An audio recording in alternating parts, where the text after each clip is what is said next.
Demonstrating a 1-octave scale in standard fingering. Here is C major. Let's begin in C major position, just like you're going to play the C major pentascale. Now let's stop on finger 3. 1, 2, 3. Now tuck your thumb under and get every finger ready to play one key until your pinky touches C. G, A, B, C. We walk it back down exactly the way we came up. Use up every finger. Stop on your thumb. Cross over with finger 3.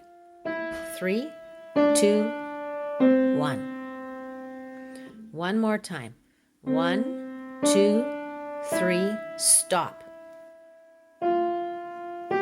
Now use up every finger. Come back down exactly the way you came. Stop. Cross over with middle finger.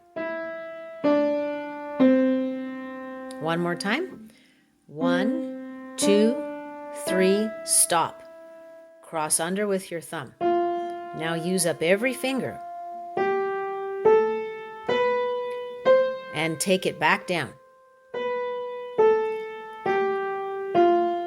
Crossing over with 3, so stop with your thumb, cross over with 3.